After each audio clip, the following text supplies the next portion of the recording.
I just don't get it. Math. Still not sure what pi means. The very word conjures painful memories.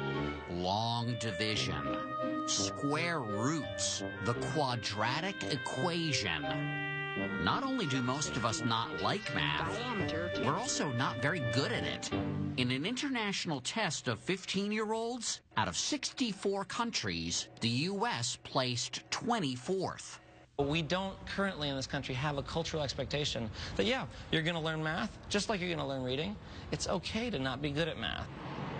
Glenn Whitney is good at math.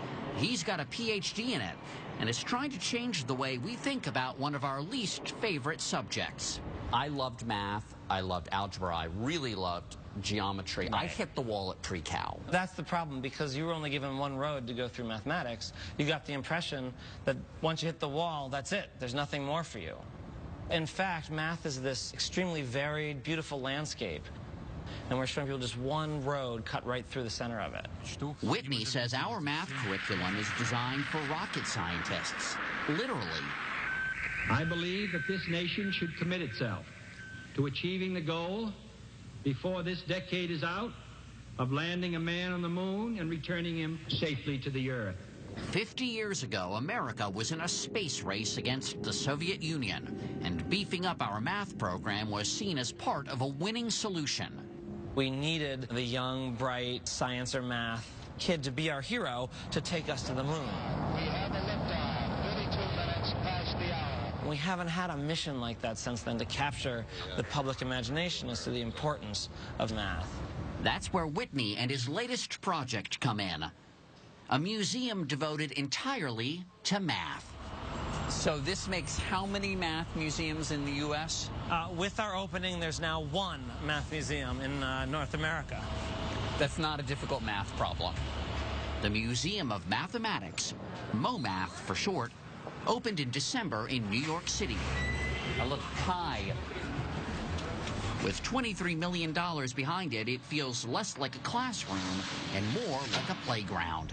So continuing along with the element of surprise, we would Museum co-founder Cindy Lawrence showed us around.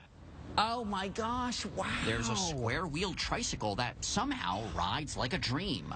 It's smoother than a Lexus. It's great. Magic? Nope. It's math. Go ahead, you can touch. The relationship between math and music lights up. What you're hearing is every sphere we touch, you're hearing three notes, a triad or a chord. You can hear and see the intervals between musical notes. There's something almost sinister, eerie about it. On this side you hear sinister, on this side you hear sort of more happy. Right, minor keys are always kind of evil, right? Exactly. You can get your freak on with fractals. So a fractal is a pattern of repetition where the same image is repeated over and over again, but in ever smaller sizes. It's fun to play at the Museum of Math. And only here could you call a bathroom a math room. We're coming in. It's okay? Well, it's clear. So you might notice our sinks. If you look, they are pentagonal sinks that go down to a triangular base. The message is simple. Math is everywhere, a part of our daily lives.